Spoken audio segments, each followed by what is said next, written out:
So guys, in this part we will be covering the functions of insurance. Insurance के क्या क्या functions होते हैं, यानी कि इंश्योरेंस अगर हम कराते हैं तो हमें उससे क्या मिलता है।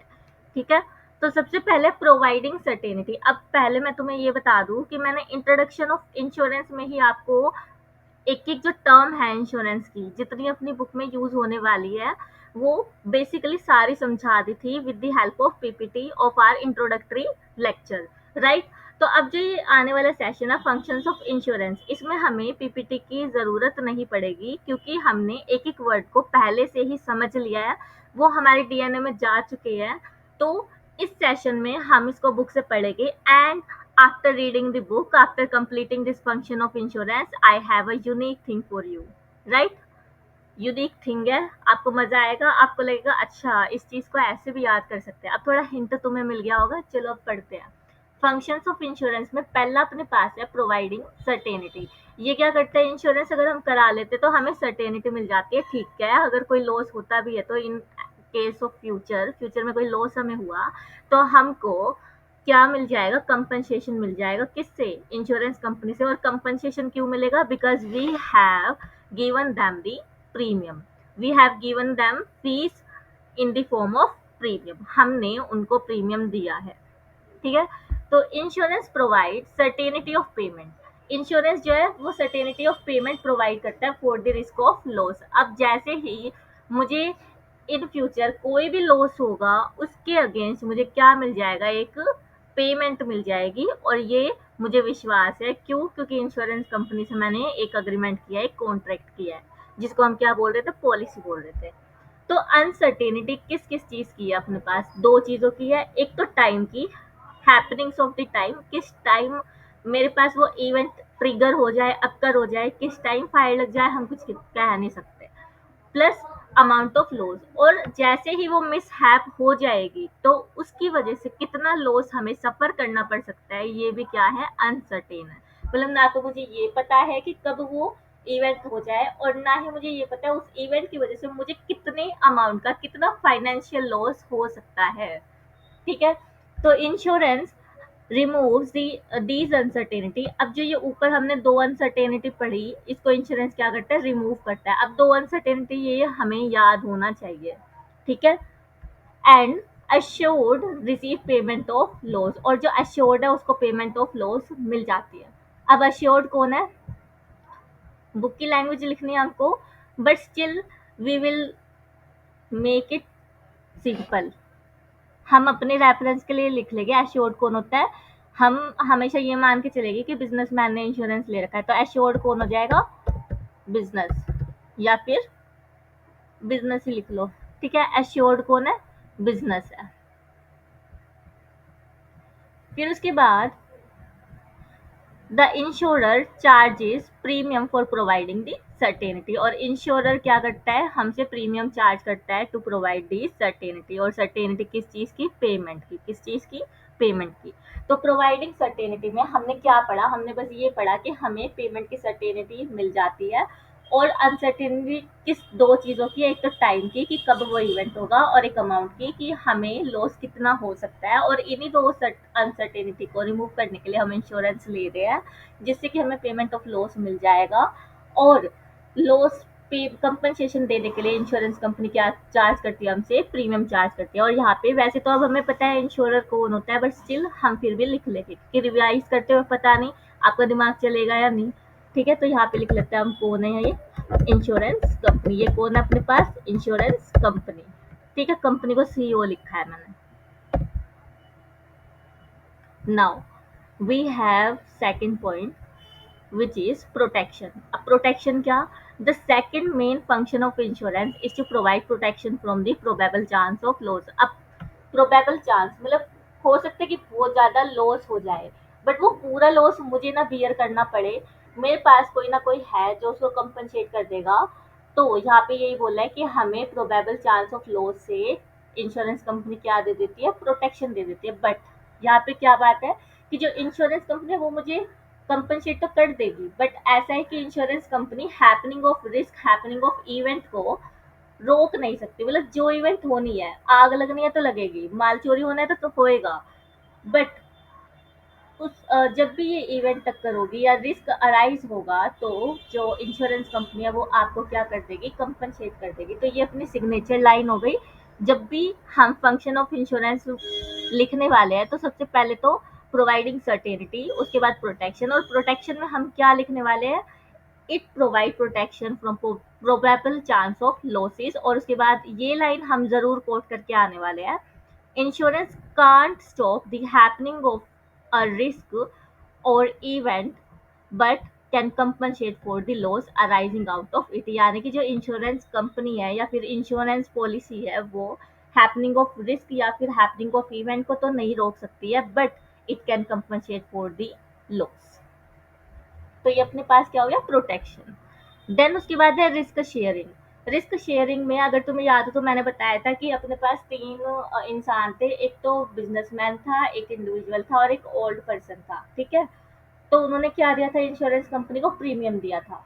प्रीमियम देने के बाद इंश्योरेंस कंपनी के पास फंड इकट्ठा हो गए थे, और इन फ्यूचर क्या हुआ, एक इंसान की जो कार है वो एक्सीडेंट में कर गई, जिसकी वजह से उसको लॉस हुआ, ठीक है। अब इंश्योरेंस कंपनी उसको कंपनसेट करेगी, तो कंपनसेट कैसे किया उसने, जो सारे ही लोगों से पैसा मिला था जो कि रिस्क शेयर कर रहे थे, जिनको who are exposed with the same kind of risk, उन्होंने क्या किया था, इंश्योरेंस कंपनी को पैसे दिए थे, और वही पैसे में से मेरे को क्या कर दिया गया, जिसका कार का एक्सीडेंट हुआ था, कंपनसेट कर दिया गया, ठीक है। तो यहाँ पे यही बोला है कि एक्सीडेंट एक इंसान की कार को हुआ था, बट रिस्क जो है वो सब में शेयर हो गया। क्यों? क्योंकि जो प्रीमियम का पैसा कंपनी के पास आया था वो भी अलग अलग लोगों से आया था, और उसी में से मेरे को क्या मिलेगा, कंपनसेशन मिलेगा। इसलिए ये क्या बोल रहा है, रिस्क शेयरिंग।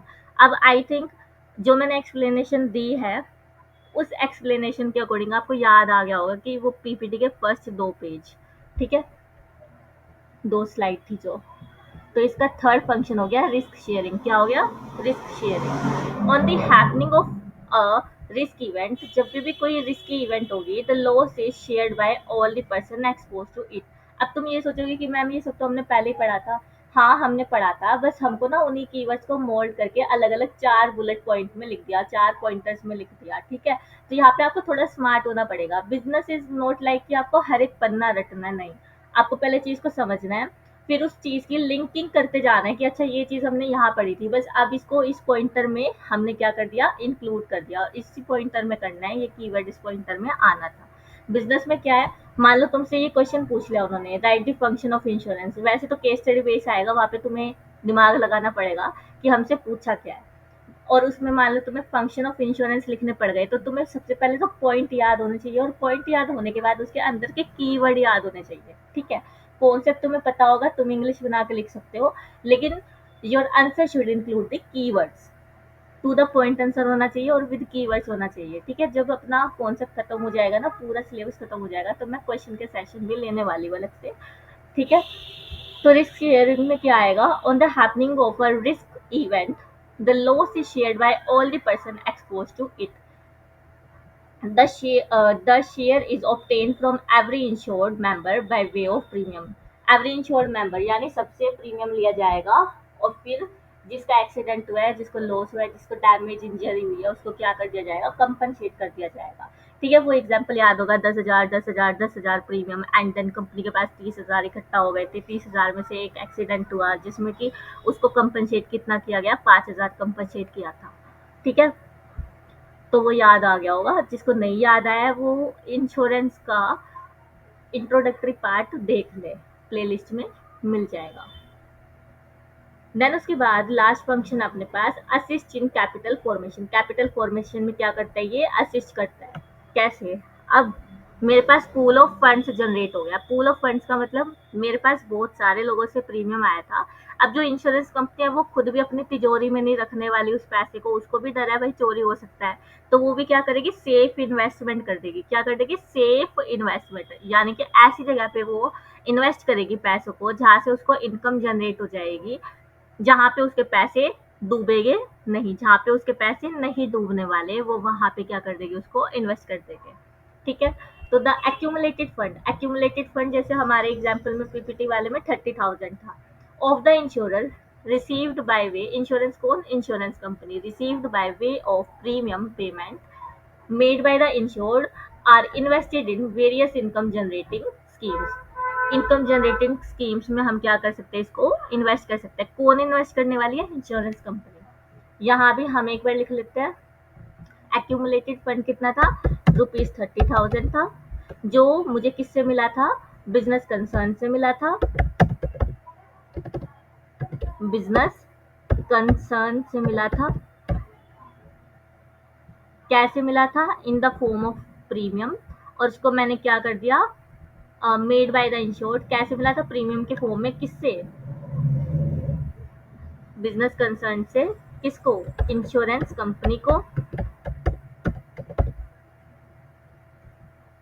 ठीक है।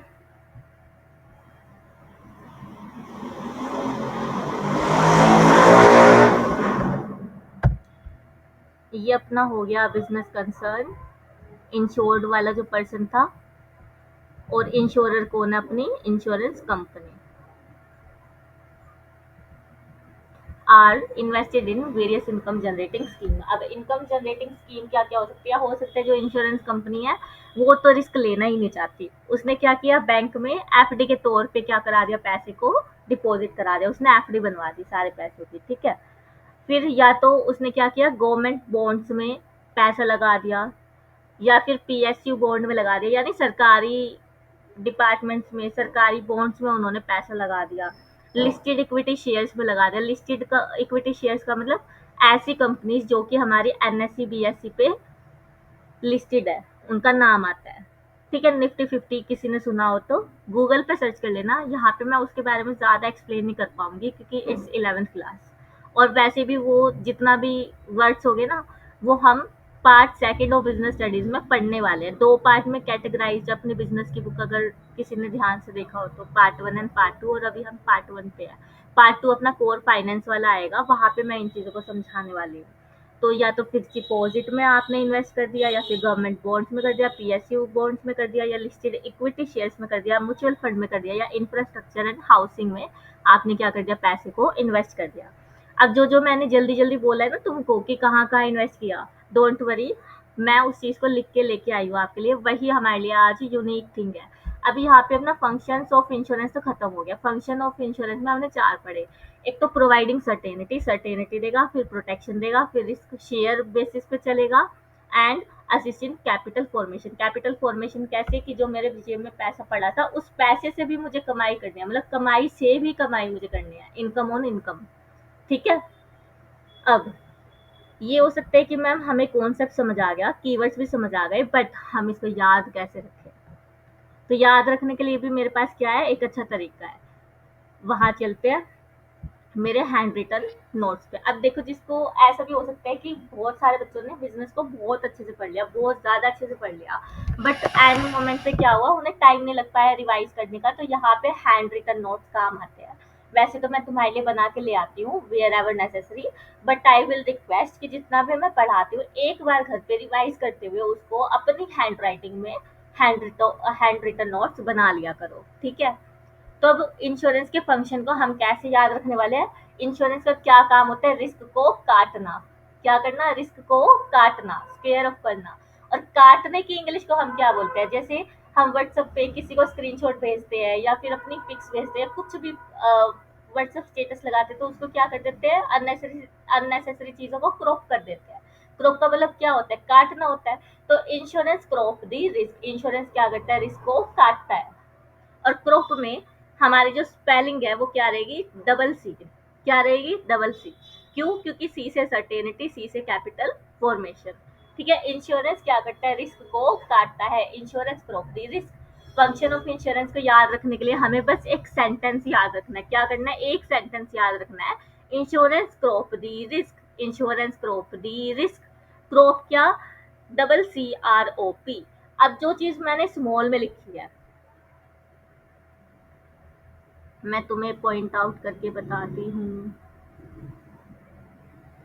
अब जो चीज हम स्मॉल में लिख रहे हैं ना, स्मॉल का मतलब है कि उससे कोई भी अपना फुल फॉर्म या कोई भी वर्ड नहीं बनेगा। जो चीजें हमने सिर्फ कैपिटल में लिखी है, capital C, capital C, capital R, capital P, इन्हीं से अपने क्या बनेंगे? पॉइंट्स बनेंगे। राइट।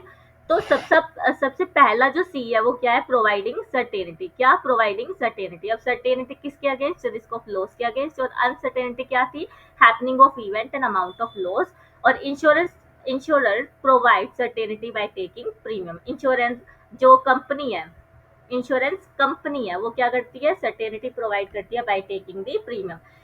देखो, सिर्फ छोटी सी स्पेस में तुम्हें कीवर्ड्स याद थे और सारा का सारा क्या हो गया, रिवाइज हो गया। तो यही आपका मेन मकसद होता है हैंड रिटन नोट्स का।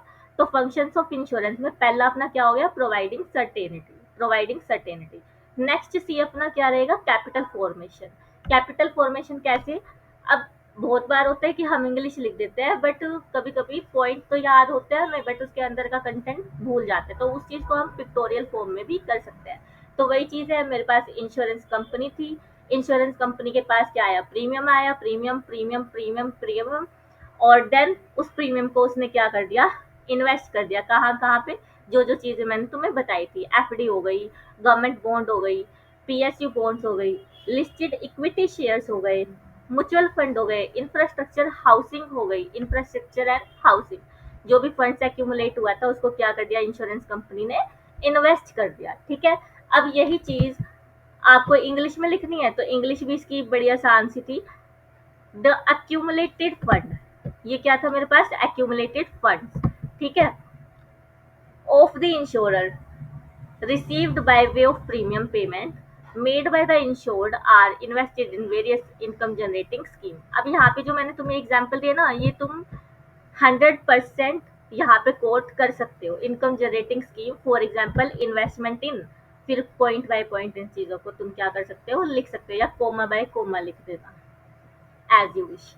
फिर उसके बाद क्रॉप में नेक्स्ट क्या था, आर। आर से मेरे पास क्या होगा, रिस्क शेयरिंग। क्या होगा, रिस्क शेयरिंग। रिस्क शेयरिंग में loss shared by all the person expose to it. जिन्होंने प्रीमियम भरा था वो सारे ही, जिस भी इंसान को लॉस होगा, शेयर्ड रिस्क करेंगे। रिस्क जो है उसका क्या हो जाएगा, शेयर। ठीक है, तो वही यहाँ पे तुम्हें मैंने ये थोड़ा ड्राइंग इसलिए बना दी कि तुम्हें देख के ही याद आ जाए, कि तुम्हें इंग्लिश भी ना पढ़नी पड़े, बस पॉइंट देखो, पॉइंट देख के, चित्र देख के तुम्हें याद आ जाए कि अच्छा इसमें ये वाला कॉन्सेप्ट था कि कंपनी के पास बहुत सारा प्रीमियम आया था, किसी का एक्सीडेंट हो गया था और वो बहुत सारा प्रीमियम अलग अलग लोगों से आया था जिसके थ्रू उसको कंपनसेशन मिल गया। तो इसका मतलब ये हुआ, इनडायरेक्टली इन लोगों ने कंपनसेट कर दिया एक इंसान के लॉस को। तो देयरफॉर क्या हुआ कि सारे ही लोगों ने लॉस को क्या किया, शेयर किया, रिस्क को क्या किया, शेयर किया।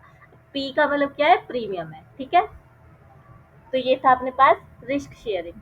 अब शायद हो सकता है तुम्हें ये पढ़ने का तरीका अच्छा लगे, बहुत जगह मैं ये चीज़ इस्तेमाल करने वाली हूँ। अगर कुछ मॉडिफिकेशन रिक्वायर्ड है तो तुम मुझे कमेंट में सजेशन दे सकते हो। ठीक है, फिर उसके बाद क्रॉप में अपना नेक्स्ट क्या था, ओ। ओ से तो अपना कुछ है ही नहीं, क्यों, क्योंकि ओ क्या लिखा है, स्मॉल में लिखा है, कैप्स में नहीं लिखा। नेक्स्ट अपने पास क्या है क्रॉप में, पी। पी का मतलब क्या हो जाएगा, प्रोटेक्शन। क्या हो जाएगा, प्रोटेक्शन। प्रोटेक्शन किससे, प्रोबेबल चांस ऑफ लॉस से। ये मैं ना सारे हैंड रिटन नोट्स में मेरा क्या होता है, लैंग्वेज इतनी नहीं पाएगी, या तो डायग्राम मिलेगा या ओनली कीवर्ड्स मिलने वाले हैं। और हैंड रिटन नोट्स का पर्पस ही ये होता है कि आपको कम टाइम में बड़े बड़े पेजेस को किस तरीके से रिवाइज करना है, यही हैंड रिटन नोट्स का अपना पर्पस होता है। Handwritten notes is not like कि आपको बुक दोबारा से कॉपी में छापनी है, ऐसा कुछ नहीं है। ठीक है, तो प्रोटेक्शन क्या होगा, protection from probable chance of loss. Loss से हमें क्या देगी, ये प्रोटेक्शन देगी, कौन, इंश्योरेंस। और फिर अपनी सिग्नेचर लाइन लिखनी है। ठीक है, अब मैं इसको याद रखने के लिए बोलती हूँ बस कि सिग्नेचर लाइन, सिग्नेचर लाइन क्या रहेगी, insurance can't stop the happening of risk event but compensate for the loss arouse out of it. जो कि लॉस अराउज होगा, अराइज होगा, उसको क्या कर देगी, इंश्योरेंस कंपनसेट कर देगी। चाहे वो उसको रोक ना पाए रिस्क को या लॉस को, बट उसको एट द एंड वो क्या कर देगी, compensate, if you have paid the premium. तो यहाँ पे अब बताओ, फंक्शन ऑफ इंश्योरेंस याद हो गया होगा। फंक्शन ऑफ इंश्योरेंस क्या है, इंश्योरेंस का काम है रिस्क को काटना, और काटने को हम इंग्लिश में बोलते हैं क्रॉप। क्रॉप की स्पेलिंग वैसे तो CROP होती है, बट हम क्या याद रखने वाले हैं, CCROP। और ओ अपना क्या है, स्मॉल है, तो ओ से मेरे पास कोई भी फंक्शन नहीं है। तो यहाँ पे आई थिंक आपको इंश्योरेंस के फंक्शंस का जो कॉन्सेप्ट है एज वेल एज जो लर्निंग पार्ट है वो दोनों ही क्या आ गए होंगे, समझ आ गए होंगे। तो अभी के लिए हम सेशन को क्या करते हैं, wind up. In next session we will cover the principle of the insurance, right. Insurance के प्रिंसिपल आ जाएंगे, हाँ प्रिंसिपल ऑफ इंश्योरेंस ही है, तो उसको हम कवर करने वाले हैं। अभी यहाँ तक रिवाइज करके आना।